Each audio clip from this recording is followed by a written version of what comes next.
Sondra Oster Baras, and I'm the director of the Israel Office of Christian Friends of Israeli Communities. We reach out to Christians all over the world and connect them with the Jewish communities in Judea and Samaria. Why do we live in Samaria and Judea? This is where God first promised Abraham the land of Israel. This is where the Jewish people, the children of Israel, first came into the land.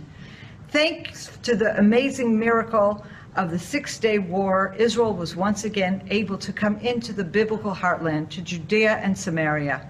We read in the prophecies of Ezekiel, where he talks about the ruined cities being rebuilt and the people once again returning to the mountains of Israel. And that is what we have done. God opened the doors for us to come in and settle in Judea and Samaria through the amazing miracle of the Six-Day War. We can sit back and do nothing, and that God will find other people to fulfill his prophecies, and we will be lost. But we stepped up, and we believe that this was a call to us from God, a call to action, because there's only one way that the land of Israel, the biblical mountains, can be settled, and that is if the Jewish people themselves go and settle there. And that is what we have done. I moved to Israel 34 years ago, and I have raised 5 children in our home in Samaria, and now, thank God, we have 5 grandchildren who are also living in Judea and Samaria.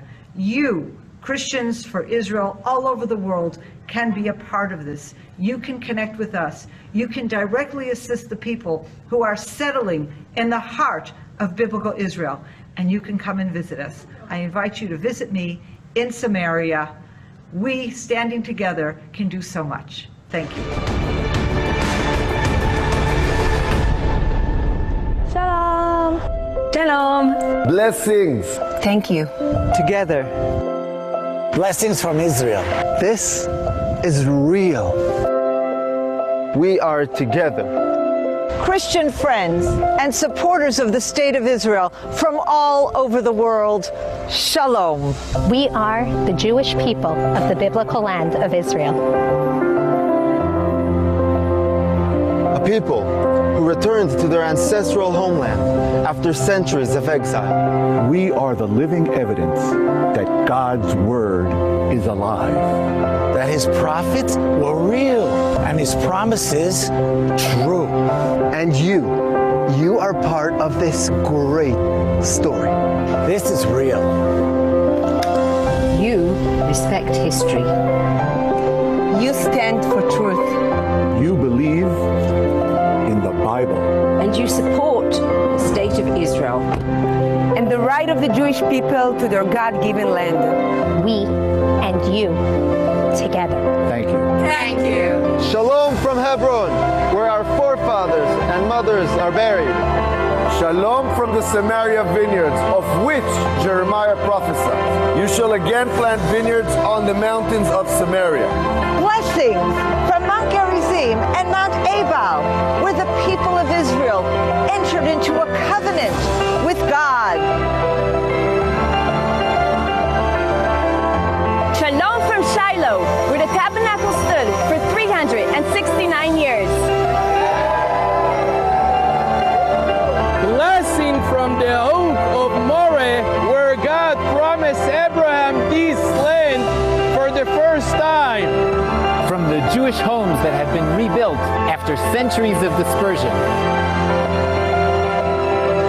Today, you stand alongside the State of Israel. And by doing so, you are taking part in the greatest miracles of all times. Thank you for standing with us. Thank you for standing with us. Together. This is Sondra Oster Baras with CFOIC Heartland. Welcome to Kdumim.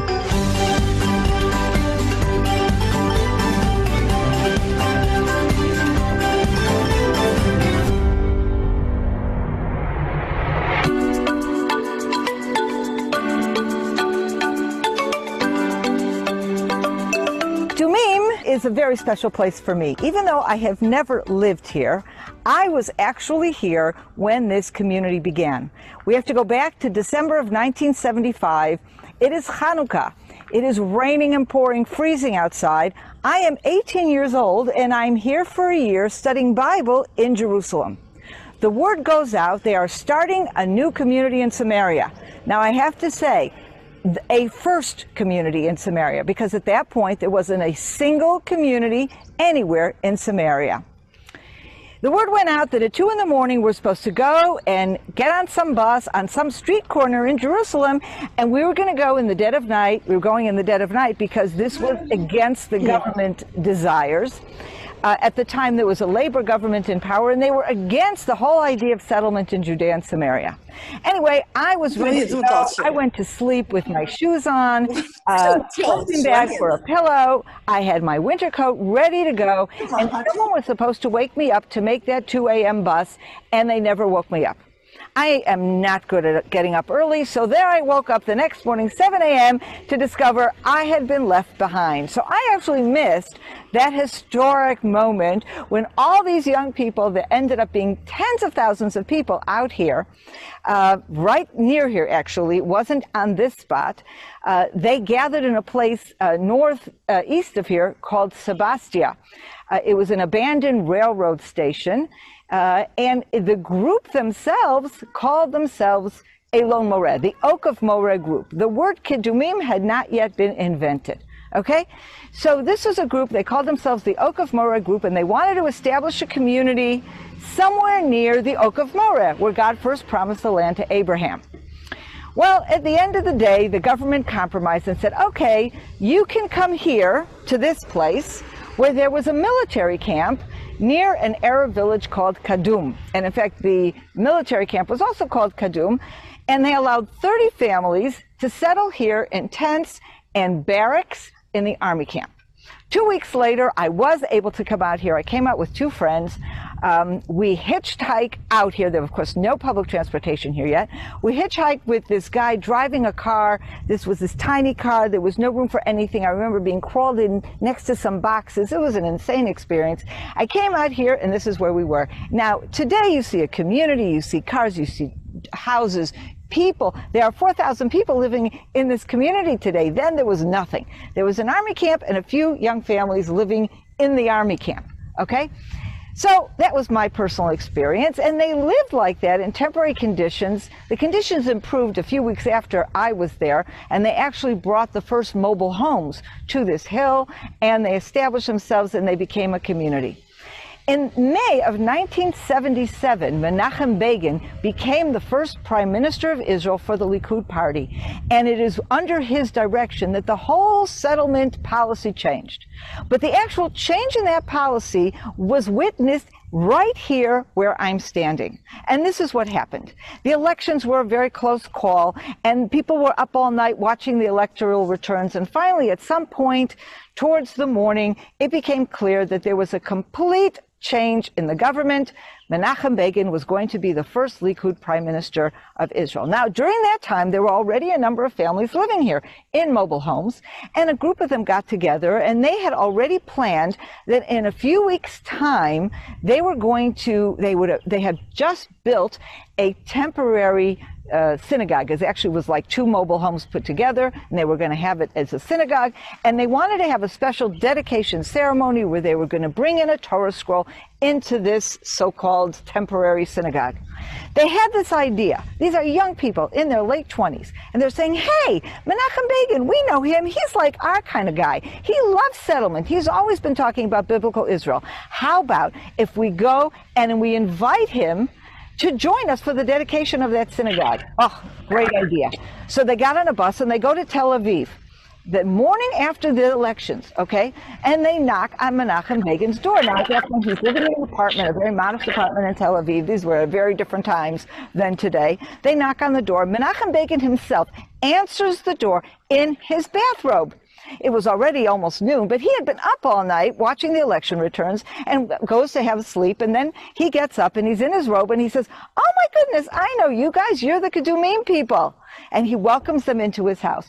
And they come and they say, we want to invite you to come and participate in this dedication of the first synagogue in the first community in Samaria in thousands of years. Well, he was thrilled. He came to that dedication. He stood right here on this cement platform, and he made this declaration. He said, there will be many more settlements in Samaria.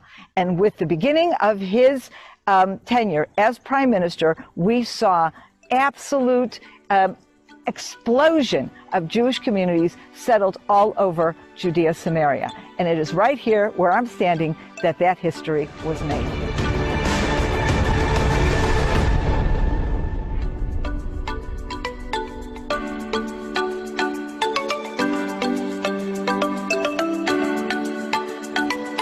Hello, I'm Sondra Oster Baras, Director of CFOIC Heartland in Israel, and we are standing right now in my favorite place in all of Israel. We are at the Three Seas Outlook, which is a hilltop just at the edge of the community of Itamar.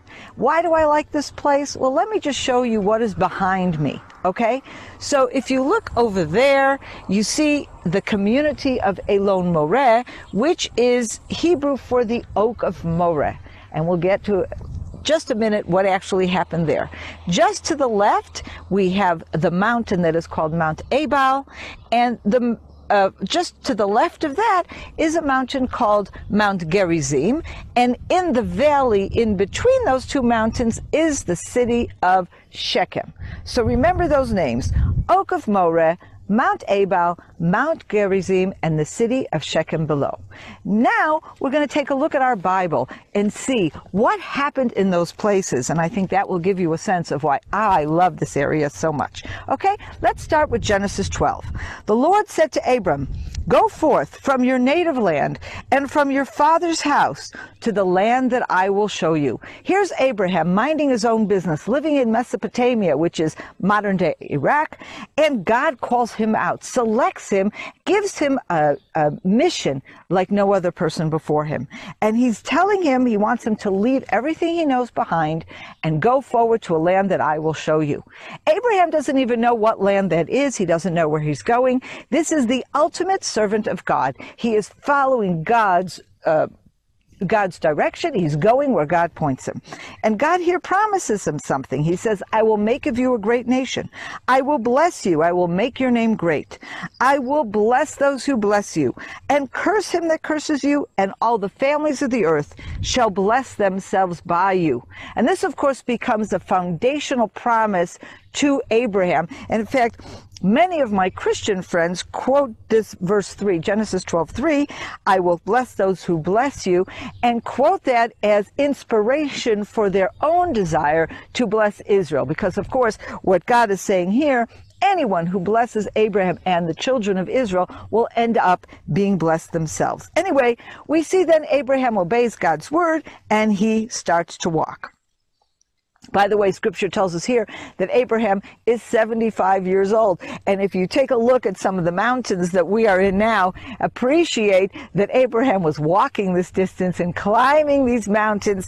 It's amazing inspiration for those of us who are 75 years. I'm not 75, but when I am, I will take enormous inspiration from this physical strength that Abraham had at that age. Anyway, he finally gets to the land, and Scripture tells us when they arrived in the land of Canaan, Abram passed through the land as far as the site of Shechem at the Oak of Moreh. The Canaanites were then in the land. The Lord appeared to Abram and said, "I will assign this land to your offspring." And he built an altar there to the Lord who had appeared to him. Where did all of this take place? Right here. Remember behind me, the community Elon Moreh, Oak of Moreh. That community was founded in the late 70s, but it was founded on the very hilltop where Abraham first heard God's promise to him in the land of Israel. Now remember, when Abraham leaves Mesopotamia, he doesn't really know where he's going. It's only when he gets here, in this mountain behind us, that Abraham understands this is the place that he needs to be. And then Abraham says to him, as he's standing up on that hill, "I will give this land to your children. And he understands from that promise two things. Number one, that he will have children, and of course those children will be a nation who will inherit this land. That's the second promise, that he will receive this land. A promise of children that will become a nation, a promise of a land that will be dedicated, that will be given to that nation. In other words, the whole relationship between the God of Israel, the people of Israel, and the land of Israel begins right here at the Oak of Moreh.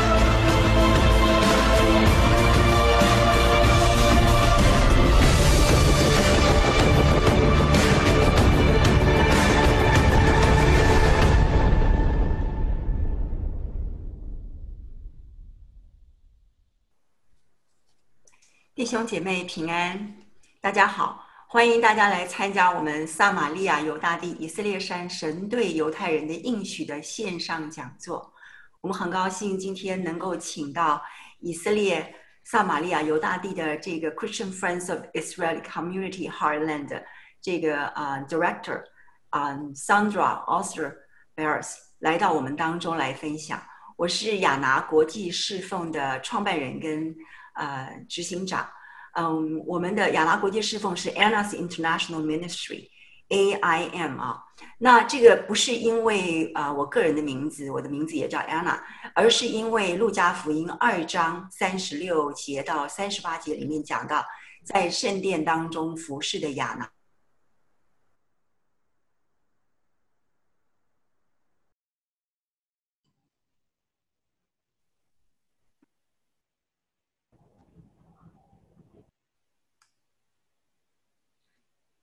这样子听得到吗？不好意思啊，好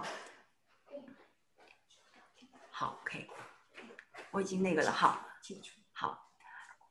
各位弟兄姊妹，欢迎来到撒玛利亚犹大地以色列山神对犹太人的应许的线上讲座。我是亚拿国际侍奉，也就是 Anna's International Ministry AIM 的创办人跟执行长，我叫沈孝芬 Anna 沈。那我们这个服事呢，不是因为我的名字的关系，而是因为路加福音2章36到38节里面的亚拿在圣殿当中祷告、敬拜、等候的那位亚拿。那我相信我们当中有很多亚拿是在这当中，我们的团队一起来服事的。那在我们当中呢，要非常高兴的就是我们今天很荣幸有我们前驻以色列代表处的季运生季大使以及他的夫人王若晴传道在我们当中，我们欢迎他们。可能需要那个季大使你们开来你们的那个麦克风。好，大家好，大家好，谢谢。那今天呢，会担任我们讲座的翻译就是季大使的公子季彦生。对不起，季彦达，对，他会在这一场来做我们的翻译啊。我们本来这一场的这个演讲，我们本来是要在2月份就要跟大家分享的，可是呢，因着这个疫情的关系，我们讲员没有办法来到我们当中，我们就一直延后。那本来是要延到明年的，但是呢，我们知道在这段时间，我们看到说这个以色列跟中东的情势，然后特别是在这段时间，我们看到有这个亚伯拉罕协议啊。那原先呢，以色列的这个总理纳坦雅胡原先要把撒玛利亚犹大地这个地方要纳入以色列的这个主权里面，但是因为这个协议的关系，这样的这个原先要纳入这个以色列政府，就是说以色列管理的主权里面，这件事情呢就延后了。那这也影响了撒玛利亚犹大地这个地区的他们的一些权益。那我们就觉得说，我们不能再延后，我们希望能够再尽快的让弟兄姊妹，让大家可以更多的来了解撒玛利亚犹大地这块地区是怎么开始的，然后过去到现在，从他们一开始到现在的发展情形是怎么样。那特别呢，我要在这边跟弟兄姊妹要讲一件事，就是说，当神在圣经里面讲说这块地是撒玛利亚犹大地，那我们就要说它是撒玛利亚犹大地，而不是外面一般说的所谓的西岸啊，所以我们要证明，也就像我们的名字，那如果别人帮我们取了一个外号，那个外号不是我们的名字，所以撒玛利亚犹大地就是属于，这是神所应许给犹太人的这个地图。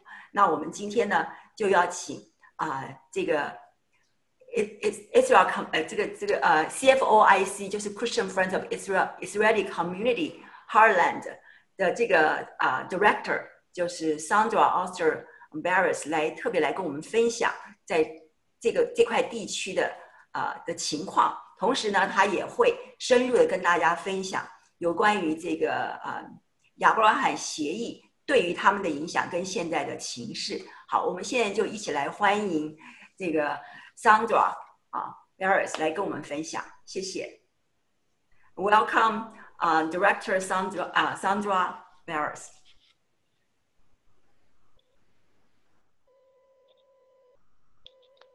Oops. Okay. All right. Hello, everybody. Good evening. 大家好，晚安。I want to talk today about a miracle. In fact, I want to talk about the greatest miracle of all time. 我今天要跟大家分享一个奇迹，而且这个奇迹是有史以来最大的奇迹。The creation of the state of Israel is something that nobody could have imagined possible.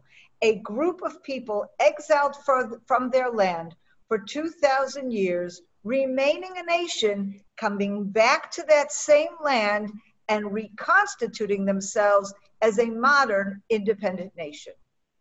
那以色列建国这件事情是所有人都没有办法想象的事情。他们漂流了2000年，然后之后又回来重新建国。And if you think about it, for those of you, I'm sure all of you read the Bible, if you think about it from a biblical perspective, the return of Israel to their land is something that is foretold and promised in Scripture over and over again. 那我相信你们大家都有读圣经。那以色列复国这件事情，其实在圣经里面就已经不断的预言过了。Actually, we see the birth of the state of Israel as the beginning of the final redemption. 事实上，我们认为以色列复国这件事情其实是最后救赎，就是神的救赎计划，最后救赎计划这个阶段的一个开始。Soon after the establishment of the state of Israel, the chief rabbinate wrote a prayer that is recited to this day every Shabbat in the synagogue. And that prayer talks about the state of Israel as the beginning of the flowering of our redemption. 那就是他们拉比的那个团体，就是他们的那个主要拉比，就是最大的那个拉比的那个团体，他们其实有写一个祷告文，然后他们就是这个祷告文会在他们每一次的安息日的时候，他们就会去那个附送这个祷告文。Now, when the state of Israel was established, we ended up after fighting a bitter war with our Arab enemies who tried to destroy us before we even had a chance to exist. We ended up with a very small amount of the land of Israel. 那在我们复国的那个就是复国那一刻，我们就那个跟我们的周遭的阿拉伯的那些邻居打了一个非常残酷、非常辛苦的一个战争，然后我们才能够建立我们的这个国家。I want to show you a map that gives you a bit of a sense of what it is we're talking about. 而且我们虽然打赢了这个战争，但是我们得到的我们那时候得到的地是很小块的。然后我现在想要给大家看这个地图。And we'll see the map in a minute. Until 1967, oh, here we go. Oh, no, wrong one. The other one. Here we go. 好，这个地图。Okay. Until 1967, the area within this green line to the right, to the east of the green line, was occupied by Jordan. 那就是在1967年之前，我们现在看到这个地图上有一个绿色的线，这个绿色线的右边的这个区域，都是那个时候都是属于约旦的领地。This area inside is what we refer to as Judea and Samaria. 那这一块地，我们就是称它为撒玛利亚以及犹大地。It's a mountain range. 那它这边是一个山区。Along the eastern border, the line along the eastern border is the Jordan River. 在东边的，就是右边的那一个界限那个地方，就是约旦河。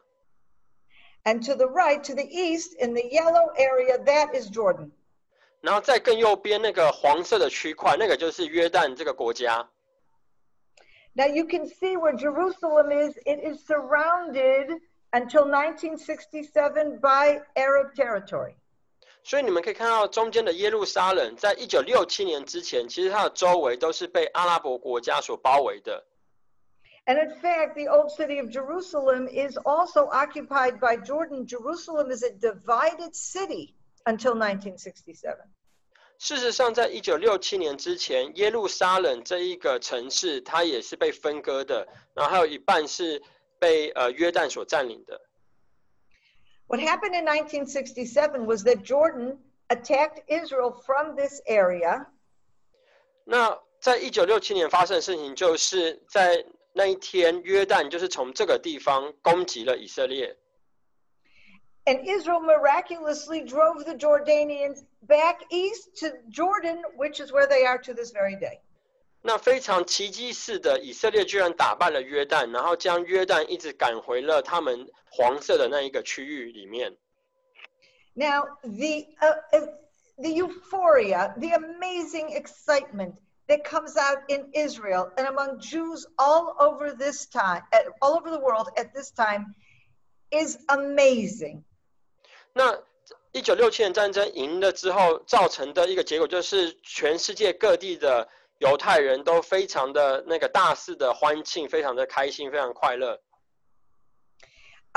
Until 1967, Israel, in the center of the country, is this very narrow strip where you see Yaffo. Between that area and the Green Line is only about 15 kilometers. 就是在1967年之前，以色列所有的领土，就是从地图上这个亚佛，就是在它靠地中海那边的那个亚佛，以及到那个绿色线的这个之间的这个土地是以色列的。然后这个横向的距离，那个才15公里而已，那么短。So you can imagine from a strategic point of view, just from a feeling of safety. The Jewish people in Israel and around the world are saying, we are safer again because we have this large area in the midst of our country back in our hands. 这为什么如果从一个国家安全的角度来讲的话，你可以想象到，就是那个时候的犹太人，他们其实在战争之后，他们是感到非常的安心的，因为他们就发现，他们就说，他们现在那个总算拥有一块比较大的那个土地了，然后这样的话是比较能够确保他们的安全。But there's another element to the great joy that happened in 1967, and that is the spiritual element. 但是就是1967年的这个胜利带来的那个快乐的那个事情，还有另外一个层面，就是属灵的层面。If you'll notice that there's an area, there's a dot just above the word Samaria that says Shechem, Oak of Moreh. 那如果你看到地图上，在撒玛利亚这个4个字上面有一个点，然后那个上面就是写事件以及魔力橡树。Okay, now that is an area that appears in the Bible in Genesis 12. 那这个地方，这块地是在创世纪12章那边有讲过的。In Genesis 12, God commands Abraham to leave his family, to leave his birthplace, to leave his country, and go to the land that I will show you. 那在创世纪12章那里的时候，上帝就有跟亚伯拉罕讲，就是他要离开本族本家，然后到上帝要指示他的地方去。And I would like to read scripture, Genesis 12, verses 6 and 7. This tells it all. 那我想要来念创世纪第12章6和7节。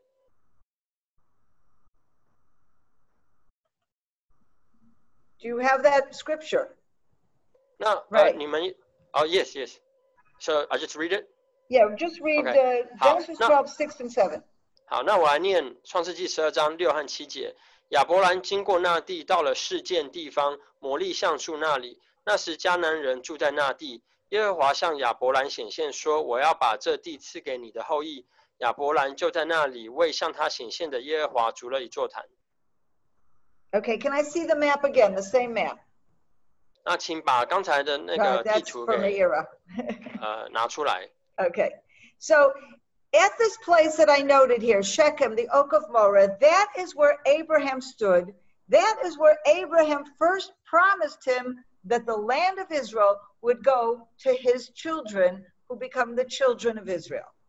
所以，这一个就是示剑还有摩利橡树的地方，就是亚伯拉罕那时候所站的地方。然后就在这里的时候，上帝给了他这个应许，说以后他的后裔要来继承这一块地，以色列地。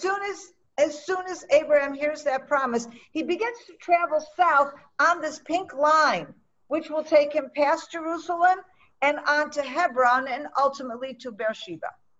所以在亚伯拉罕领受那个应许之后，他就沿着粉红色这一条线开始往南走，然后中间经过耶路撒冷，然后经过了希伯伦，然后最后到达了别是巴。Ever since the time of Abraham, this area, the mountains of Israel, is the biblical heartland. This is the center, the spiritual and geographical center of the land of Israel. 所以其实自从亚伯拉罕之后，其实这一个撒玛利亚和犹大地，其实就是以色列地的心脏地带，所有的应许，所有的事情都是在这些地方发生的。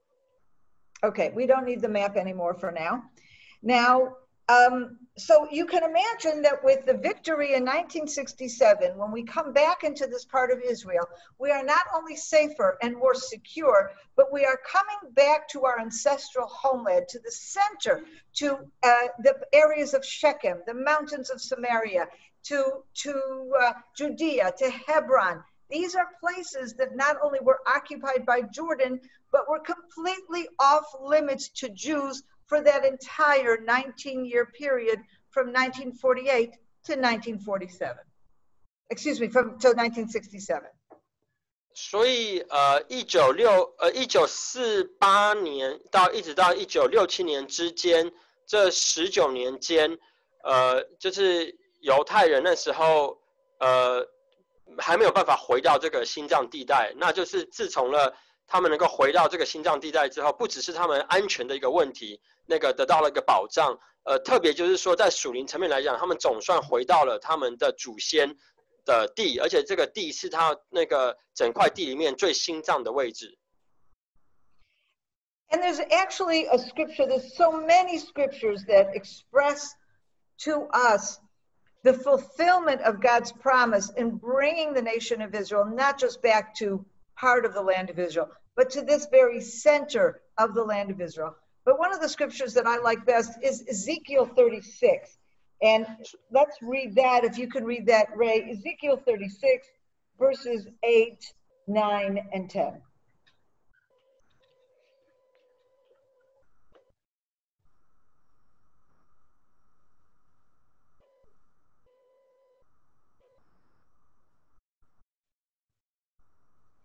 « 好，那就是刚讲员讲到，就是说圣经上有非常多的经文预言了，就是以色列人会回到他们的故土，然后特别是回到那个就是心脏地带这样子。那讲员特别喜欢的一段经文是在以西结书36章那个地方。那现在就由我来念给大家听。Chapter 36, which verses? 8, 9, and 10. 8、9、10那个第8节到第10节。好，我现在来念。以色列山哪，你必发枝条，为我的名以色列结果子，因为他们快要来到。看啊，我是帮助你的，也必向你转意，使你得以耕种。我必使以色列全家的人数在你上面增多，城邑有人居住，荒场再被建造。So at the end of in 1967, we saw ourselves as coming back to the land in fulfillment of prophecy, as the next step in the redemption that had begun with the establishment of the state of Israel. 所以this is 1967。就是1967年，我们那个回到了这个心脏地带之后，我们就认为这个就是就是说这就是应验了神在圣经里面的应许，然后要开启了接下来他的救赎计划的最后的阶段。So what I would like to explain now is how the settlement movement began. What I've done now is set the stage. What is the euphoria, the excitement that the people of Israel are feeling, and how it applies to them not only from a physical point of view, but from a spiritual point of view. And I would like to explain now what happens. How do they take, or how do we take this spiritual sense and this victory and move it towards the beginning of the settlement movement? 所以我现在要来解释一下，就是那个时候的犹太人，就是今天他们重回故土，拿回这个之前的这个祖先的土地所带来的一个狂喜的结果，造成了他们的哪一些的行动，然后就是在他们的这个屯垦的这些行动上面。So actually the story begins right after the Six-Day War. There's a community called Kfar Etzion. This is a community that had been settled in 1943, and it fell in 1948, the night before Israel became a state. Sorry, it fell. What do you mean? It was defeated. It was destroyed. It was captured by the Jordanians. Okay, sorry. So you say this 就是那个时候有一个在1943年的时候就已经有一个就是犹太人的那个社群在sorry, where is this community? Kfar Etzion in Judea. 在犹大地里面，然后有一个就是刚他讲的这个名字的一个社群，他们在1943年就在那边了。然后在1948年的之前，就是在他们那个就是开始打独立战争的时候，这个社区它就被那个约旦给打败了，然后就等于是被摧毁掉了。In 1946, the Jordanians are already having a siege around Judea and Jerusalem. And at that point, the people of Kfar Etzion send the mothers and the children to a monastery in Jerusalem where they remain until the end of the war. 所以在1946年的时候，约旦他其实那个时候就已经开始在攻打犹大地，然后呢这一个社群的人，其实那时候他们就把他们的小孩送到了耶路撒冷去。And when Kfar Etzion falls, the Arabs come in and massacre the surviving fighters, who are the fathers of these children who have been evacuated. 所以在就是他们就是后来阿拉伯他们的军队就来，然后他们就他们摧毁了这个社区，然后那个时候他们打败了这个社区这个地上的人之后，他们就进来，然后就把那个剩余的人都给屠杀光。那个时候里面剩下的人就是这一些就是被送去耶路撒冷的这一群小孩子的那个父亲，然后他们都全部都被杀光了。These children grow up without their fathers, having been the survivors of this terrible massacre. And 19 years later, some of those children are young men, and they take part as soldiers in the Israeli army in the Six-Day War. 所以后后来这一些小孩子，他们被送去耶路撒冷了，他们就没有死掉，然后他们就是成长过程当中，就是都没有，就是他们的父亲已经过世，然后他们后来过了19年，他们都长大了，然后他们也加入了以色列的那个国民军。After the liberation of Jerusalem and of Judea, a number of these young men and women from these children who had been evacuated in 1947, they go to the Prime Minister of Israel and they ask his permission to reestablish the community of Kfar Etzion, the community that their fathers had died fighting for in 1948. 所以在1967年的6日战争打赢了之后，这一群就是孤儿的这些小孩子，他们就去找那个以色列的总理，然后跟他们就是请以色列总理允许他们能够回到他们之前父亲所在的那个土地上面，然后重新建立就是他们之前父母的那一个社区。And he says yes, the Prime Minister says yes. Now I would like to explain, this is a very informal yes. It is a gut reaction to an amazing request from these people. There was no government planning. There was no official anything. He said to them, go home, my children. And they went home and reestablished Kfar Etzion. 所以以色列总理他就同意这些人回去重建他们的社区，但是这一个东西它并不是一个好像很正式、很官方的一个同意，它就是一种反射动作，因为他就觉得说，我的孩子们啊，你们可以，因为你们这个就是故事非常的就是感动，所以他就允许他们回去，然后去重新重建你们的社区。And that became the first settlement established in Judea and Samaria after the Six-Day War. 所以这个社区就是6日战争之后，在由撒玛利亚以及犹大地设立的第一个屯垦区。The second community was the Jewish community of Hebron. 那第二个成立的社区就是犹太人在希伯伦成立的社区。Now, Hebron, anybody who reads the Bible knows what Hebron is. Hebron is where the tomb of the patriarchs are located. Hebron was one of the place actually where Abraham settled, where Abraham lived with his wife, children, with Isaac, with Jacob. They all lived in Hebron. 所以如果你们读圣经的话，你们就会知道希伯伦它的重要性就在于犹太人的先祖都是葬在希伯伦，然后亚伯拉罕他自己也住在希伯伦很长一段时间，跟他的太太还有小孩，他们之前都住在那里。And again, in the case of Hebron, just like in the case of Kfar Etzion, the initiative to settle there was a grassroots initiative.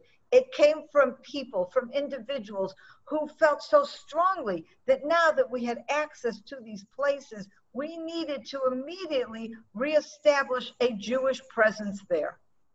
所以希伯伦他这边的社区的一个建立，其实是跟之前的那个第一个社区的是一样的情况，就是说它是完全是人民自发性的一个行动，然后他们就觉得说，我们现在已经收回了这一些故土，那我们就应该要在那里建立社区。A number of people got together and decided to celebrate the holiday of Passover in Hebron in April of 1968. 所以在1968年的sorry, which month? April. 在1968年的4月的时候，就是有一群人，他们就决定要在希伯伦那边去办一个就是逾越节的庆祝。They went to an Arab who owned a hotel, the Park Hotel in Hebron, and they rented the hotel from him for 2 weeks with an option to continue staying there for as long as they paid the rent. The Arab owner was only too happy to enter to this agreement. He was making good money, and they were using his hotel. 所以这一群人他们就去希伯伦，然后跟一个阿拉伯的就是的旅馆，那个跟他们那个就是租了这个地方，然后要租两个礼拜来庆祝那个逾越节，而且他们的那时候的约定是说，就是他们2个礼拜之后，只要他们有继续付那个房钱，他们就可以那个无限的继续在那边住着，然后使用那个旅馆。然后那个阿拉伯的老板他非常非常的开心，对他来讲他可以赚很多钱。Now, Hebron is a place that had been settled by Jews not only in the biblical times, but in modern times as well. 那希伯伦这个地方呢，不只是在圣经的时代有犹太人住在那里，其实在现代的时代的时候，犹太人就有住在那里的情况。Jews had lived in Hebron as an active community, uninterrupted, since the beginning of the 16th century. Jews who had been expelled from Spain came to the land of Israel and settled in Hebron, and there continued to be a vibrant Jewish community in Hebron until 1929. 所以从16世纪开始，其实就有犹太人的社群在希伯伦这个地方，然后他们在那边就是生活，然后有他们的就是社群。And sorry, until which year? 1929. 哦，一直到1929年，就是这样的社群，就是犹太人的社群，其实一直都有在希伯伦这个地方，一直都有犹太人社群。In 1929, when the British controlled the land of Israel, Arabs went on a murderous rampage, murdering 70 Jews and injuring over 300. In response to this terrible atrocity, the British evacuated all the Jews from Hebron in 1929. 所以在1929年的时候，希伯伦这个地方就被英国所占领、所控制。然后这样子的一个情况导致了阿拉伯人他们那时候就到处去屠杀犹太人，然后造成了他们杀死了70个犹太人，然后造成了300多位犹太人受伤。然后因为这样子的一个大屠杀，导致英国政府就从那个地方就是叫所有的犹太人都离开希伯伦。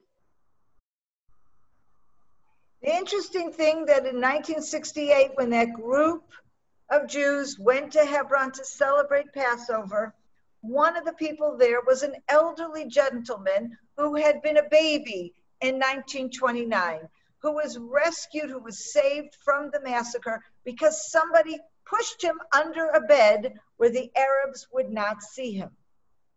所以很有趣的一点就是在1968年，这一群人他们去希伯伦庆祝逾越节的时候，他们当中就有一个老先生，他就是在1929年的时候，他还是一个小 baby， 然后他就是逃过了那当时候的大屠杀，然后那是因为有人把他推到了一个床的下面，然后来让他可以躲藏，然后那些阿拉伯人就没有去找他，所以他才生存下来。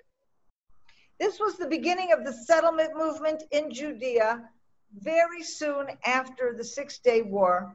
And what characterized that movement at that time was that it was very small, it was grassroots, and it was propelled, it was stimulated by a prophetic, biblical, spiritual vision. This was a practical expression to a realization that the victory of the Six-Day War was indeed the next step in redemption. 所以刚才以上所讲的就是他们的这个屯垦，就是他们的这样子的一个屯垦运动的整个的开始。然后因为他们认为就是在6日战争这件事情，其实就是证明了神的一个信实，然后应验了神的预言，所以他们是带着一个就是有一种就是先知性的一种意向，然后他们认为这是神要他们做的事情，所以他们就开始，这是完全是一种自发性，人民当中自发性的要去就是在这些地方开始他们的屯垦区，然后建立社区。Between 1968 and 1975, very little happens. There are a few communities that are established as military outposts, which will eventually become civilian communities, but nothing more really is happening at that time. 那接下来在1968年一直到1975年这段时间就没有发生什么特别的事情。那个时候就是只有设立一些军事的一些哨点，去那个就是维护国家的安全。那这一些军事的一些营地，最终也都成为了就是人民住的地方。In 1975, the movement begins to grow again, as there is a growth. Go ahead. 我们之前讲的就是1975年之前的那些屯垦的运动，其实他们都还是小规模的。然后就是在1975年之后的屯垦运动就开始成长。There's a growing realization that we have been given an amazing gift from God. This area of Judea and Samaria, which we were given miraculously in 1967, and with the exception of Hebron and Kfar Etzion, almost nothing has happened. We have done nothing as a people to settle this land. 所以在1975年的时候，它的改变就是因为那个时候人们突然意识到说，其实这个是一个神所给我们的礼物。对不起，就是在1967年六日战争他们赢了之后，神让他们赢，然后让他们拿回撒玛利亚和犹大地，所以这个是一个神所给他们的礼物。然后除了那个时候我们所讲的第一个社区，以及在希伯伦开始的第二个社区以外，他们都没有在其他地方建立社区，所以他们就觉得说这样是不对的。And so there starts to be a movement. People get in their cars, go out and hike. There are meeting places, there are plans. Let's establish a community here. And their focus is on the area near biblical Shechem, the area right near where God first promised the land of Israel to Abraham. 所以人们就开始有一个运动产生了，然后他们就那个到处去这些地方，然后那个就他们要计划就是要在那边开始建立社区。然后他们那时候他们开始去的地方就是在事件的附近，因为那个地方是上帝第一次应许亚伯拉罕的地方。Exactly 45 years ago, during the holiday of Hanukkah in 1975, thousands of people go to an area near Shechem and call upon the government of Israel. We want to return to this area. We want to establish a new community here. And because so many have already gotten involved, this movement has grown. They have supporters from Jews around the world. The government of Israel says yes. 所以在1975年的光明节，就是有一大群人就聚集，而且那个正好离今天是45年前，然后他们就到那个事件这个地方，然后他们就跟政府说，他们要在这个地方重建一个社区，然后政府也答应了他们。然后这个时候，这个运动已经得到了非常多的犹太人，世界各地的犹太人都支持他们。But their yes is actually a funny yes, because they don't say, yes, we will establish a community. They say, yes, 30 families can settle in an army camp called Kadum. 那其实政府这个同意也是一个非常吊诡的原因，是因为他的同意并不是说你们可以大家就去那边建立社区，而是他就是只允许30个家庭可以到那边，而且是到一个叫做凯杜明的一个军事基地那边可以去那边住而已。And that becomes the community of Kedumim. 那最终这一群人就最后成为了凯杜明这个社区的人。So what I've described until now is, in every single case, a grassroots movement that has gone way ahead of the government, that has actually pushed the government to adopt in a practical way the biblical and spiritual values that are so close to the hearts of so many people in Israel. 所以其实我刚才以上所讲的这些东西全部都是人民自发性的一些行为，然后呢，他们那个都是走在政府之前的，而且甚至其实是他们在推动政府来允许他们去做这些事情，然后他们所做的事情就是用一种很实务实际的方式在回应圣经还有属灵方面这样子的一种要求。But it is only in 1977 that it becomes official government policy to plan, establish, and develop Jewish communities throughout Judea and Samaria. 那一直要到1977年才得到政府官方的一个同意，甚至是说就是政府才认可这件事情，就是要在撒玛利亚以及犹大地开始有计划性、有规模的在那边建立，然后发展社区，还有屯垦区。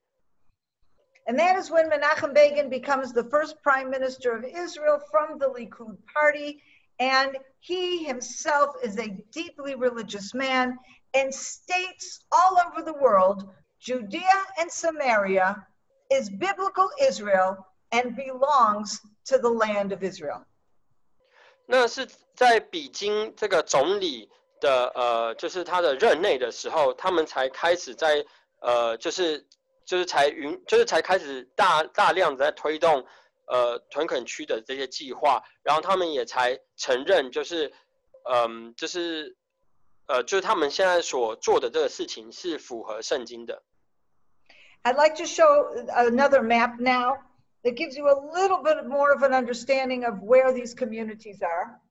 那我现在想要再给你们看另外一个地图，然后这个地图上面就会让你们看见说现在的这些屯垦区位于什么地方。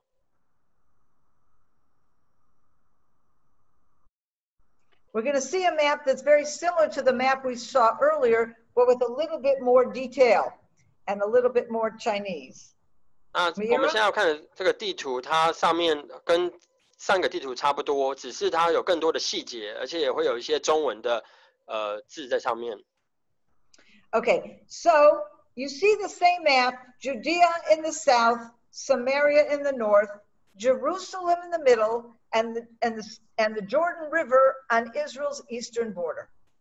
所以你们可以看到在这地图上面，撒玛利亚，然后以及耶路撒冷，还有犹大地，以及地图右边的约旦河。And we'll see, just to show you some of the communities we just talked about. We talked about Hebron. We talked about, first let's start with Kfar Etzion. We talked about Kfar Etzion, which was established first in 1967. 所以我们刚刚讲到的第一个，对，我们刚刚讲到的第一个社区就是这一个在下面犹大地的，然后对，它就是对，那时候成立的第一个社区。And we've talked about Hebron, just south of there. 然后我们刚刚有谈到希伯伦，就在第一个社区的南边下方。And then we talked about the first community in Samaria, Kedumim. 然后我们也谈了，我们刚刚有提到了，就是撒玛利亚建立的第一个社区就是凯杜明。Once Menachem Begin becomes prime minister, this area is divided into regions. We have the creation of small communities, mid-sized towns, and larger cities. 那自从比金他担任总理之后，他就把这一块地分成了很多的不同的区，然后在这些区上面就开始建立了不同的乡镇，对，就是然后不同的聚落。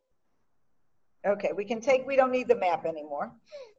好，我们现在可以把 Okay. 地图给拿掉。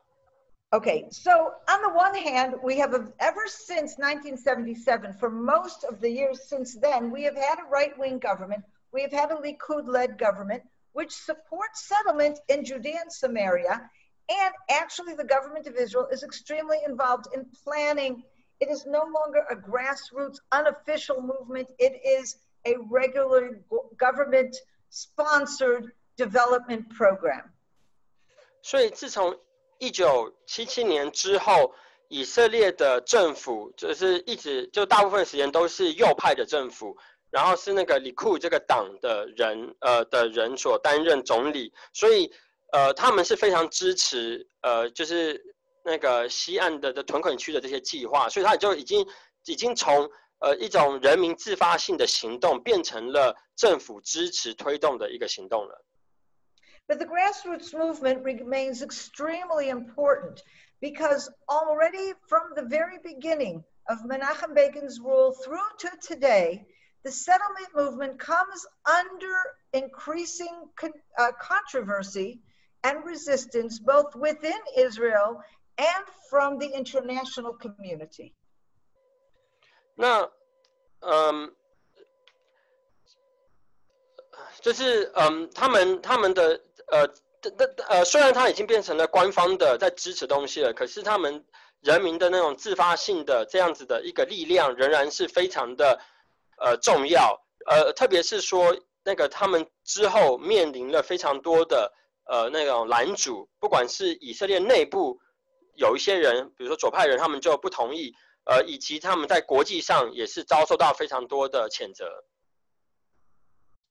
There is a certain percentage of the Israeli public that I would call religious Zionists. These are people that for spiritual reasons and also for strategic reasons support the importance of Jewish settlement in Judea and Samaria. 在以色列内部呢，有一群人，他们是宗教性以及他们是就是锡安主义的人，然后那个他们不只是因为信仰的缘故，他们有时候也可能因为国家安全战略的缘故，他们是非常的支持，非常的在推动屯垦的运动。At the same time, there's also quite a nice number of a growing number of people in Israel who, for reasons of patriotism, Zionism, who believe that this is historically our land, and we ended up winning this land in a war that was forced on us, and therefore it is ours. We need to stay there, and also for security reasons, it's important that we settle in this important mountainous region in the center of the country. 那以色列内部呢，也有另外一群人，他们是因为他们爱国的那个原因，爱国主义，然后他们认为说，在历史上来说，这个是以色列人的地，所以因为这一些原因，还有因为战略的原因，那个他们认为说，就是因为撒玛利亚和犹大地是心脏地带，而且他们又是在高山上，所以他们在战略位置是比较好的，所以他们是因为这些原因，所以他们支持就是要在这些地方屯垦。At the same time, however, there are people in Israel that are concerned that the growing Jewish presence in Judea and Samaria are going to make the Arab world more and more angry. 但是呢，同时间在以色列里面也有另外一群人呢，他们其实是非常的担心，就是屯垦区不断的在成长，屯垦运动不断成长的结果，就会造成那个世界上的阿拉伯的国家，他们会越来越生气。Now, one thing I have to make very clear: from 1948 until 1977, no Arab country is willing to recognize Israel in any border. 我有一点我需要特别澄清一下，或者特别强调一下，就是在1948年一直到1977年之间，世界上是没有任何一个阿拉伯国家承认以色列有任何的，就以色列是一个国家，或是有任何的国界。Right after the Six-Day War, Israel offered to give to the Arabs Judea and Samaria, certainly most of it, if not all of it, in exchange for peace, and that offer was rejected by the entire Arab world. 那在1967年，其实以色列那时候打赢了6日战争之后呢，他曾经有将撒玛利亚以及犹大地那个曾经有提议，就是将这块地是送给阿拉伯世界、阿拉伯国家，然后用这个东西来换取和平。但是他这样子一个提议，当时候没有被任何一个，就是所有的阿拉伯国家都不接受以色列的这个提议。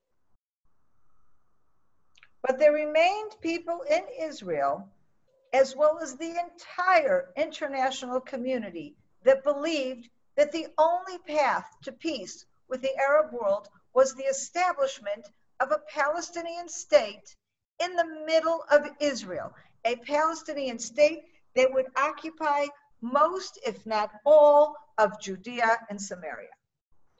那在以色列内部以及世界各地，其实都有人相信，就是说要在以色列这个地方如果要有和平，要达到和平的话，就必须要建立一个巴勒斯坦的国。然后这个巴勒斯坦国，他们的计划就是这个巴勒斯坦国就是会拥有大多数甚至全部的撒玛利亚以及犹大地。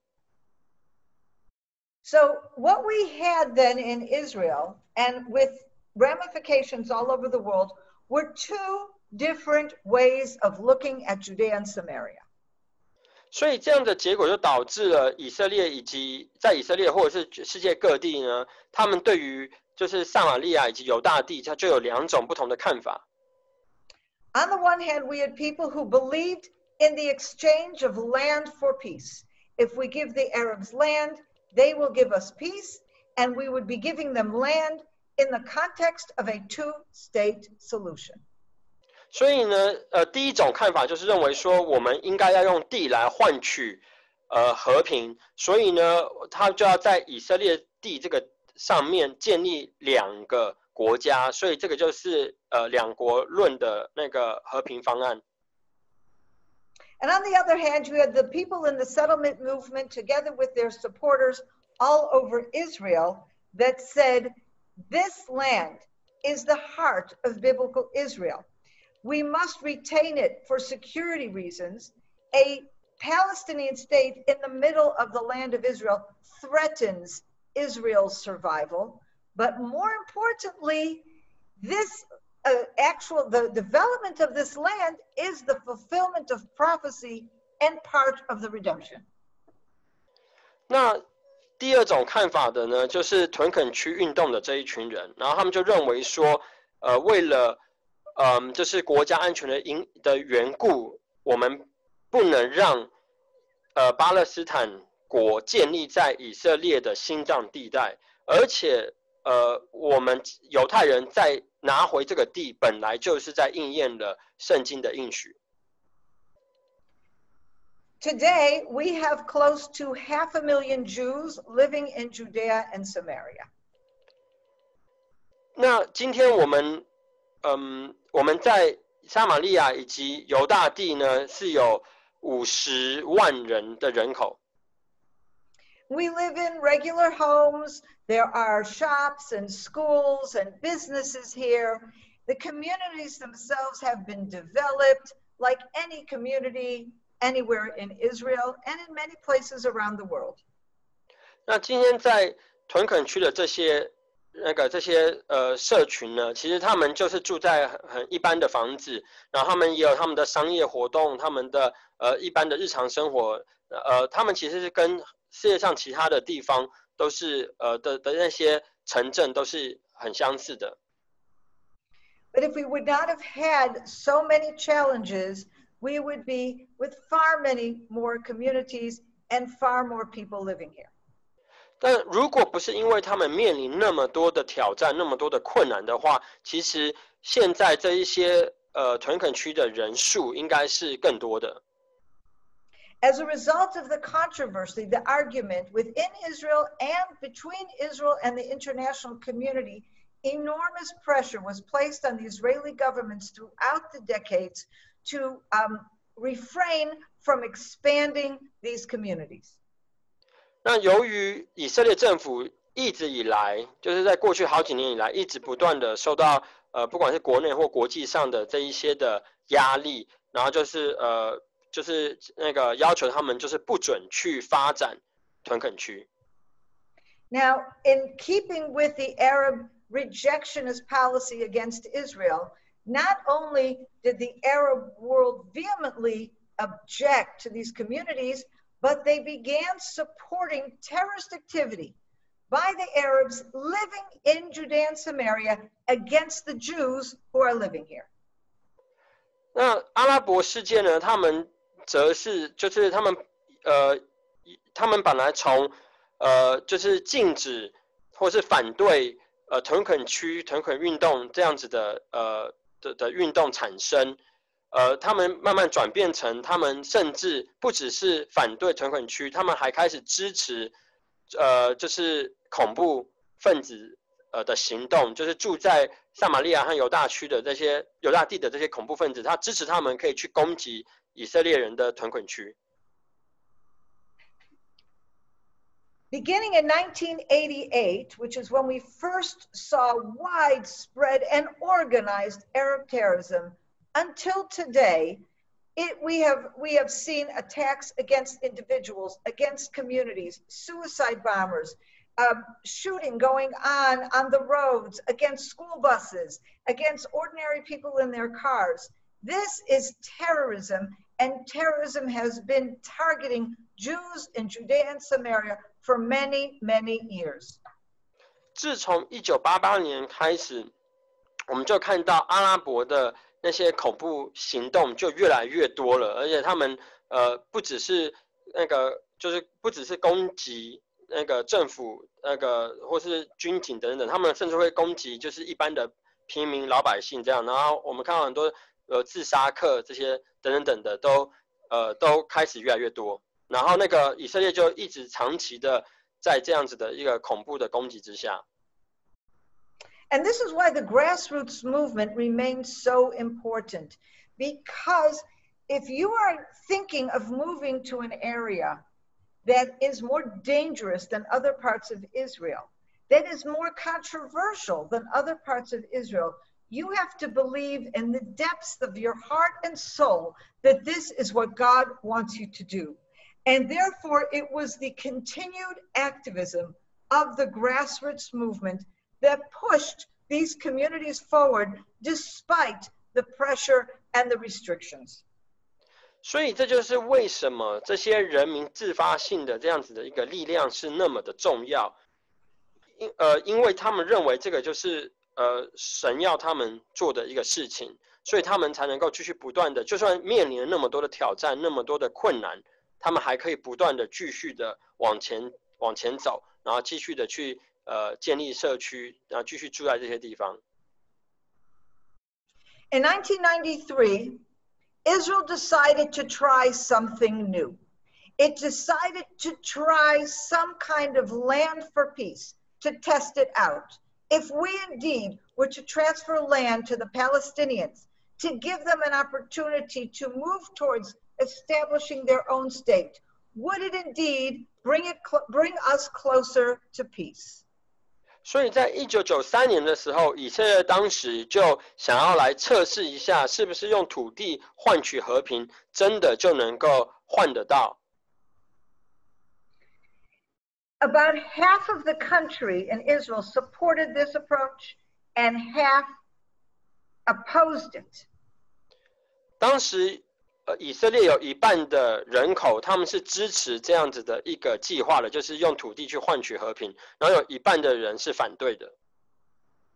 The international community was unanimous in their support for this process, which became known as the Oslo process.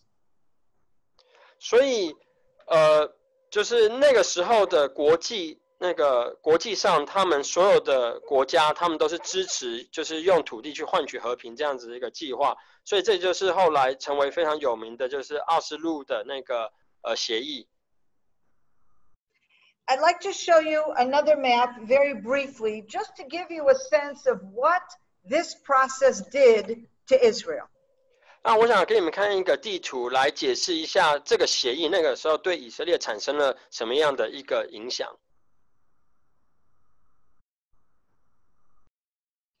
Israel transferred vast areas of the land of Israel to the hands of the Palestinian Authority. The Palestinian Authority was not a state. It was more like an autonomy, but the idea was it may well become a state. So it was an organization that controlled the lives of the Palestinians in Judea and Samaria, and in fact was given about half of the territory in Judea and Samaria. Part of it was given to them to rule exclusively, part to rule in cooperation with Israel. Can I see that map? 所以那个时候呢，以色列他们就把很大一块土地给那个巴勒斯坦自治政府，因为他那个时候巴勒斯坦自治政府还不是一个国家，他们就是只是一个自治区或自治政府。然后他们那时候的结果就是他们就是把撒玛利亚以及犹大地有一半的撒玛利亚以及犹大地给了那个巴勒斯坦自治政府，然后那个这当中就是有一些是他们自治，有一些是他们跟以色列一起来管理。The area in blue remained exclusively in the hands of Israel. 那你在这地图上面看到的那个蓝色的区域，在撒玛利亚以及犹大地里面的蓝色区域，那些区域呢，都仍然是由以色列政府完全的来控制。The areas in brown and beige are either exclusively in the hands of the Palestinians or partially in the hands of the Palestinians. 那你看到的其他的土黄色以及咖啡色的那个地方的话，他们就是要么他们就是完全的由巴勒斯坦政府来管理，或者是他们是有部分是就是他们跟以色列政府一起来管理。All the Jewish communities remained in the exclusive authority of the state of Israel. 那所有的这地图上面所有的犹太的社区，那他们是完全是由以色列政府来管理。Okay, we don't need the map anymore. Okay, so here was the experiment. We give them a lot of land. We give them autonomy. Let's see what they do with it. Well, instead of bringing us closer to peace, the Arabs took this territory that they had been given and turned them into terrorism headquarters, launching vicious terrorist attacks against Jews all over Israel, particularly in Judea and Samaria, but also in the cities in the rest of the country. 所以他们那个时候要做的这个测验，就是我们把土地给他们，然后让他们可以自治，然后看一看这样子会造成什么样的结果，看看会不会真的带来和平。那可是没想到那个结果不但不是和平，而且只是让他们那个更多的产生了更多的恐怖的活动。然后他们甚至把这些地都当成了恐怖主义的他们的那个就是基地，然后就对整个以色列各个地方所有的犹太人都发起了各式各样的恐怖攻击。As a result, and the next step in this foolish, if you ask me, foolish experiment was in 2005, Israel completely withdrew from the Gaza Strip, another area where Israel had many Jews living. They pulled all the Jews out and completely withdrew, giving it all to the Palestinians completely in 2005. 那就我个人的看法，我觉得这样子的一个实验是非常的愚蠢的。那个他们后来就是同样愚蠢的事情，就是在2005年的时候，他们也继续做了这样子的实验，就是包含在这个实验的一部分，就是2005年的时候，他们就是从加萨走廊那地方完全撤离犹太人，然后把那个地方也是一样，就是给了那个巴勒斯坦自治政府。As a result, Israelis, little by little, started looking around at their reality, and they realized the more we gave to the Palestinians, we were not only further from peace, but we were getting constant terrorism. Even today, the Hamas terrorists in Gaza are sending over missiles, rockets, and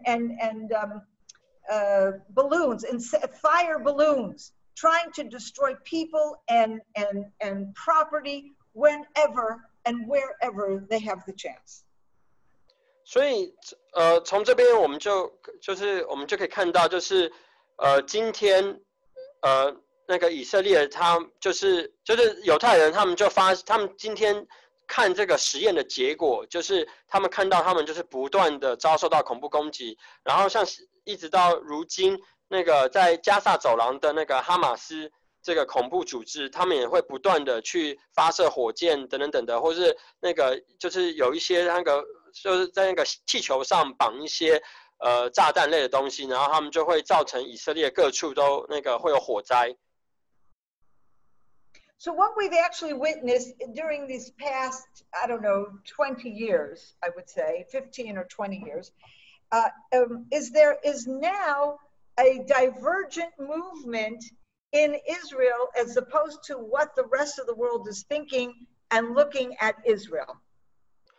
所以就补充一下，就是刚刚讲，就是说，所以以色列人就发现说，其实当我们给他们越多地的时候，那个我们的结果只是受到更多的攻击，然后那个所以因此那个在过去15到20年间，就是从过去15到20年间的他们所经历到的东西，他们就在以色列，他们就慢慢形成了一个看法，就是跟整个国际社会的看法就是越来越不一样了。In Israel, we're singing Israelis saying, what is going on here? We gave them land and all they gave us back was terrorism. This land for peace formulation, the two-state solution doesn't work. 所以在以色列内部，其实就是那个大部分人就会开始认为说，其实我们用土地去换和平的这样子一个方案是根本就没有用的，因为我们结果只会得到更多的恐怖攻击，然后所以他们就不支持一个两国的这样的一个和平方案。At the very same time, in Israel, we are seeing Israel is considered the only Western democratic country that is more religious and spiritually involved today than it was 50 years ago. The rest of the world, the rest of the Western world, is going in the opposite direction. They are far more secular than they were 50 years ago. 而且呢，有一个很有趣的现象，就是在这过去50年当中呢，那个以色列反而那个它是成为世界上，就是跟西方世界比的话，以色列它是越来越民主，而且它是越来越那个宗教化，这样就是他们有更多的就是有信仰的人，然后相对于西方世界的话，他们的一个走向就是完全不一样，就是那个他们就是越来越好像抛弃信仰，然后他们也越来越不再走向民主这样子，所以就是好像跟以色列有一个反差。And I believe these two trends are intimately connected. 而我认为这两条路，就是那个西方世界跟以色列走的这两条不同的路，其实它是有关联性的。It is amazing that God is showing us the way He works in this world. He's showing it to us as clear as day. 因为我觉得非常非常的奇妙、惊讶的，就是上帝其实就是在来那个非常清楚的来告诉我们他的那个就是他做事的方式。God has brought the people of Israel, the Jewish people, back into the land. He established the state.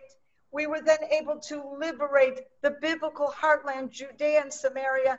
And today, more and more Jews are living all over Israel, including in Judea and Samaria, in direct fulfillment of biblical prophecy. 所以我们今天就看见，就是上帝他亲自把犹太人招聚回来，然后带回他们的故土，然后甚至之后又那个就是打赢6日战争，然后又那个就是又拿回了撒玛利亚以及犹大地，所以这一切东西都是在应验圣经的应许。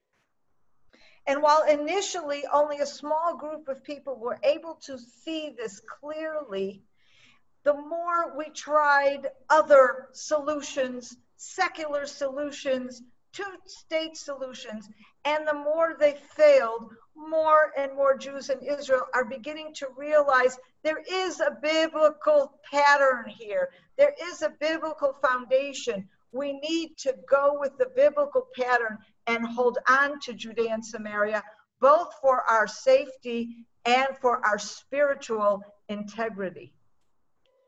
所以呢，透过就是越来越多的人发现，就是他们试过了，就是比较世俗的方式，就是他们的那个两国方案，然后或是用土地换取和平等等的方式，那个都失败了。所以他们就越来越多的人发现说，我们其实是需要用圣经的方式，然后我们需要继续的紧紧的抓住，就是撒玛利亚以及犹大地，然后那个不只是那个战略性来讲，我们需要继续的维持这些土地。另外一部分的话，就是从属灵的那个层面，我们也是需要继续保留这些地。And it's very interesting because at the same time, the rest of the Western world, and here I'm not talking about Asia. Asia's in a different place. But if I look at North America and Europe, these are countries that are going in a much more secular direction. And as even more consensus in Israel is around settlement in Judea and Samaria, in the rest of the world, we have more opposition to Judea and Samaria than ever before, including the boycott movement, including Apartheid Week, and all kinds of other expressions that we're seeing, particularly in the United States and Europe, against Israel's policy in Judea and Samaria. 所以然后这个同时间呢，我们就看到西方的世界。然后这边不是指亚洲，而是指那个就是欧美那边，他们那边就越来越走向一种世俗的那个道路，然后他们同时间他们也就有那个发起越来越多的那种就是抵制以色列的很多的那个行动，然后那个然后就是谴责或者是想要来阻止他们在西岸的那些的屯垦的活动。We are now in a very interesting point because the United States has traditionally been Israel's most important and strongest ally.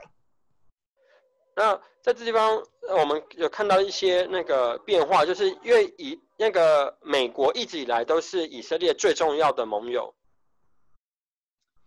On the one hand, Israel has received amazing support from the United States, particularly military support.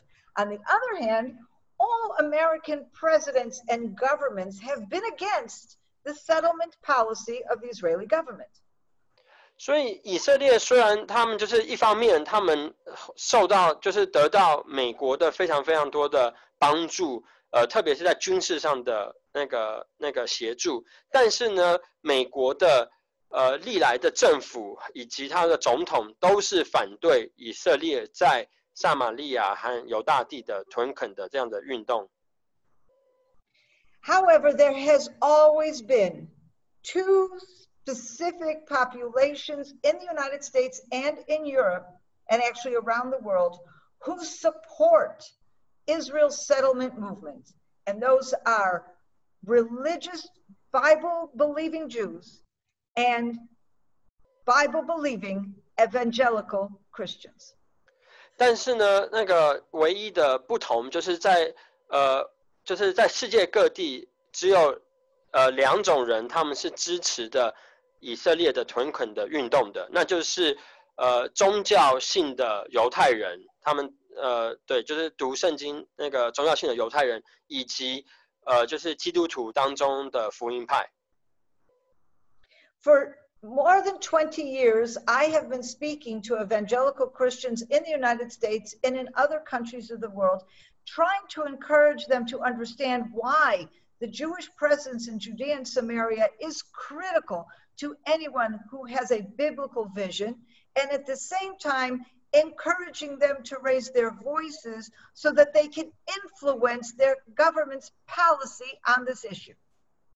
所以在过去20年来啊，我就在美国以及世界各地，然后去跟就是福音派基督徒去跟他们解释为什么今天撒玛利亚及犹大地是那么的重要，然后就是跟他们讲说，就是从圣经的观点来看，为什么它是那么重要的，而且也希望能够去影响他们，也可以去为着就是屯垦运动能够去发生。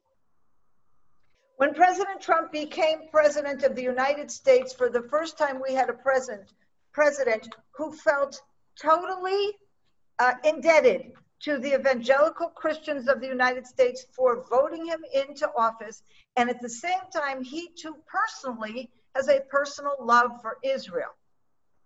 所以当川普他成为总统之后呢，他就是史上第一个，就是他感觉他那个好像那个欠了他那个就是他的支持者，因为他支持者当中有非常多的就是基督徒福音派基督徒，然后那个他就觉得说他欠他们那个就是所以他需要来就是支持那个就是屯垦运动。And for the first time, a president's closest associates and leaders were themselves evangelical Christians who deeply believed that the presence of Israel in Judea and Samaria is the fulfillment of prophecy. And those people were Pence, Pompeo, and Nikki Haley. 所以这也是有史以来第一次美国的一个政府里面，就是在总统旁边的那一些重要的官员也都是福音派基督徒，然后那个他们也相信就是以色列的复国以及屯垦区的这些运动都是符合圣经的一个预言，然后这里面就包含了那个就是那个他副总统那个 Pence， 然后还有他们的那个Pompeo， 那个还有另外一个那个 Nikki Haley 是之前那个美国驻联合国的大使。The result was the Trump plan, and that Trump plan announced and in some cases implemented key positions with regard to Judea and Samaria that were just a breakthrough more than anything we had ever seen before. 所以后来那个川普他就针对撒玛利亚和犹大地，他就提出的那个计划。然后那个计划就是非常的重要，然后那个是一个非常非常大的一个突破点。First was recognizing Jerusalem as the capital of Israel and moving the American embassy to Jerusalem. 所以这个当中的第一个就是川普政府他就承认了耶路撒冷是以色列的首都，而且将美国大使馆移到那个地方去，所以这样子的行动是非常重要、关键的。The second was the beginning of an economic plan where the Americans gathered together representatives of the Arab states, the Gulf states, together with Israel to look for economic cooperation that would have nothing to do with whether or not the Palestinians were to have a state.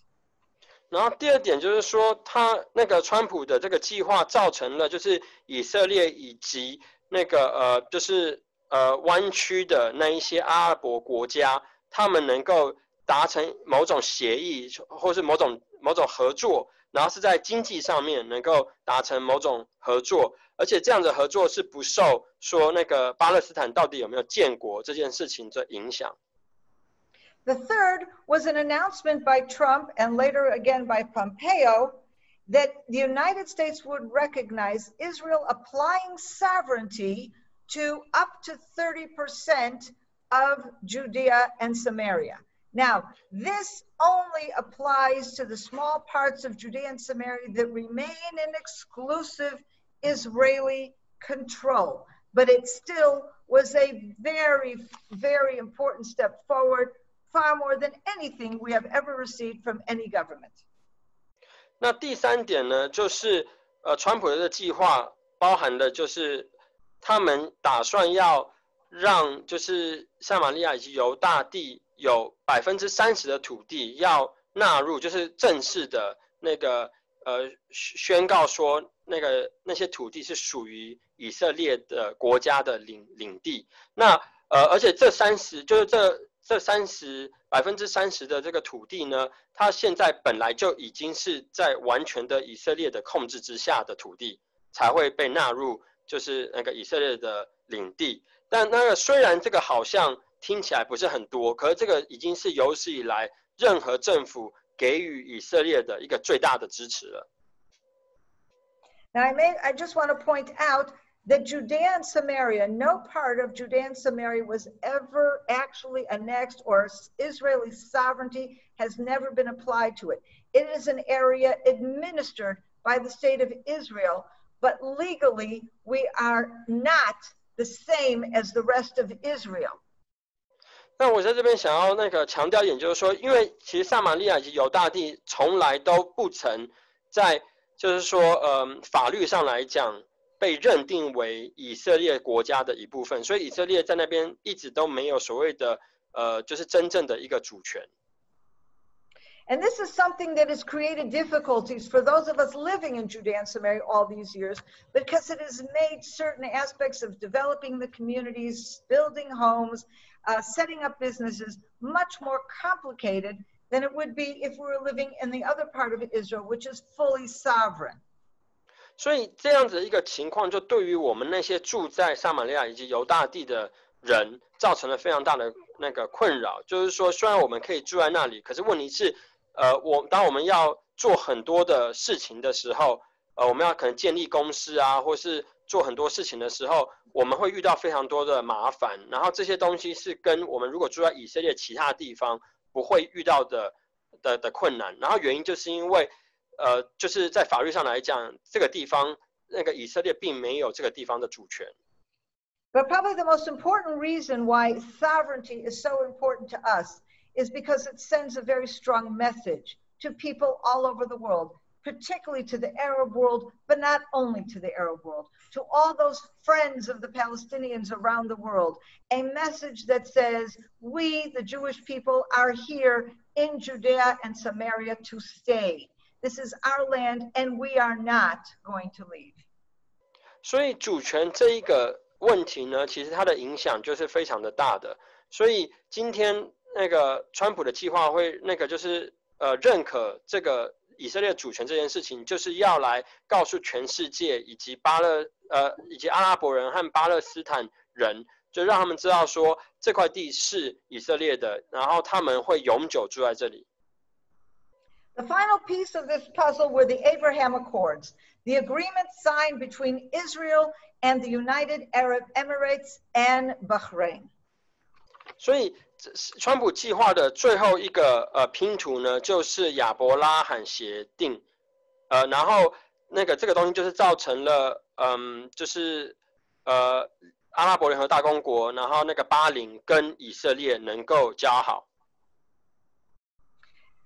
And right now, we are also seeing a warming up of relationships with Saudi Arabia, and it's possible that Saudi Arabia will also, at some time in the near future, sign an agreement with Israel. 那这样子的一个协定也造成，就是沙烏地阿拉伯跟以色列之间也开始融冰，然后那个他们那个未来的那个关系就是非常有可能会越来越好。One of the most significant parts of this agreement was the fact that until now, the entire Arab world, with the exception of Egypt and Jordan, which had signed peace treaties or actually very cold peace agreements with Israel previously, the entire rest of the Arab and Muslim world refused to recognize Israel and conditioned any peace negotiations with Israel with the establishment of a Palestinian state. 那这个东西很重要，是因为在有这样子的川普的计划之前呢，其实整个阿拉伯世界除了埃及及约旦以外，其他的那些阿拉伯国家、穆斯林国家，他们都有一个那个共识，就是说他们不会承认以色列的那个主权或者以色列这个国家，除非巴勒斯坦的问题得到解决。So basically what happened by going forward with this agreement was that the Gulf states, at the very least, have basically signaled that they don't care about the Palestinians. The fact is, they never cared about the Palestinians. They were using the Palestinian issue to further their own interests. 所以其实这样子的一个川普的这个协定，其实造成就是让我们看见的，就是说那个就是特别是波斯湾那边的阿拉伯国家，他们就等于就是放弃，他们不会再那个理会巴勒斯坦的议题。那其实事实上就是他们其实以前也从来没有真心的关心巴勒斯坦议题，他们只是用巴勒斯坦议题来获取自己国家的利益。Today, there's also a common enemy, and that is Iran. And the Gulf states, Sunni states, all recognize that Israel is their most important partner in the fight against Iran. 那今天呢，其实有一个新的敌人，那就是伊朗。然后在波斯湾那边的那些阿拉伯国家，这些逊尼派的阿拉伯国家，其实他们也认知到，就是以色列其实是他们最好的一个盟友，能够来一起对抗伊朗。Application of Israeli sovereignty in Judea and Samaria was halted temporarily because it was seen as something that would make it easier for these Abraham Accords to move forward. Sorry, can you repeat that? The application of Israeli sovereignty in Judea and Samaria was halted temporarily because it was seen as something would make it easier for the Abraham Accords to go forward. 好，所以就是关于撒玛利亚以及犹大地的主权的问题，其实那个之前就是有被暂停一下、搁置一下，原因是因为他们会认为说，我们先不要来谈这个主权的议题，可以让川普的那个亚伯拉罕协定可以有比较那个就是比较顺利的一个进展。We don't know what will happen with a new American president when Biden takes office. And it's very possible that he will reverse everything that Trump did, or he will try to reverse what Trump did with Israel. 那我们现在不太确定，就是那个美国新的总统他会采取什么样的一个态度。那如果今天是拜登当选的话呢，那个就是他非常有可能会把川普之前所做的那些事情完全的推翻。But there are new realities here in Israel and in the Middle East. 但是我们现在在以色列以及中东，我们有一个新的一个情况。The two-state solution is dead. The Israelis and most of the Palestinians don't believe that it will ever happen. 所以就是这个新的情况或新的局面，就是说两国方案这个提议已经那个就是死掉了，已经没有了，而且甚至就是以色列人还有巴勒斯坦人，可能都已经越来越已经不相信说有一天会有两国的出现的存在。The Gulf states don't care. 然后那些那个波斯湾那边的那个阿拉伯国家，他们也不在意巴勒斯坦了，或者两国方案了。A growing number of Palestinians prefer Israeli rule because they realize they will be treated more fairly and they will have more democracy. 而且其实有越来越多的巴勒斯坦人，他们也越来越支持，就是纳入以色列国，因为他们觉得说，其实成为以色列的国民，他们可以得到更好的，就是得到更好的那个生活品质。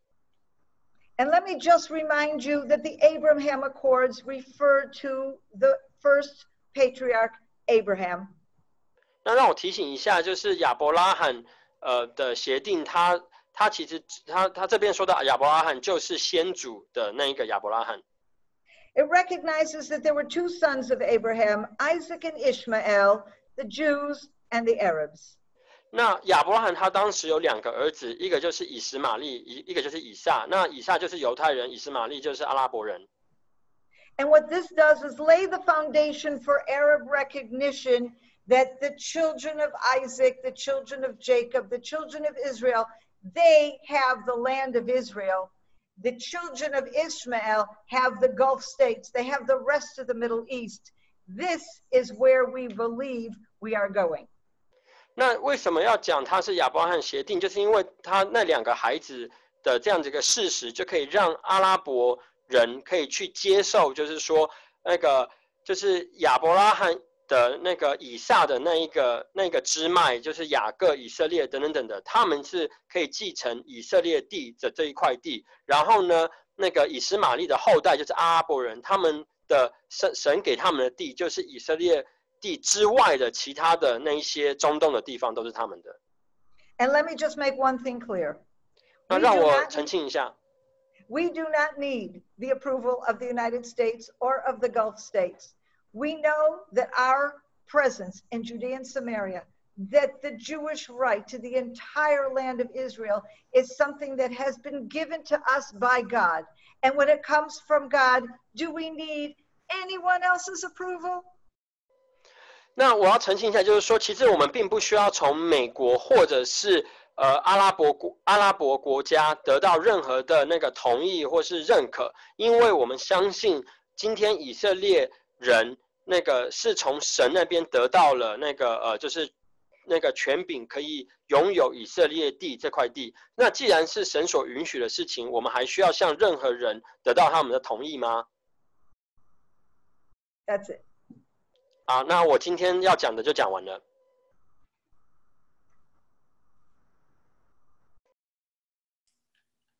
Thank you very much. Thank you, Sondra. Wonderful sharing. Thank you.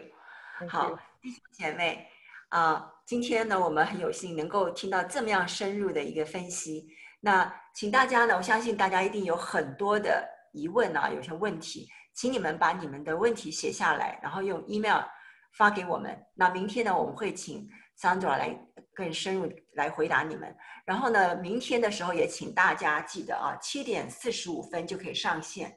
我们7点45分开始就会放一些影片，或者是明天是有一些歌要放给大家听的。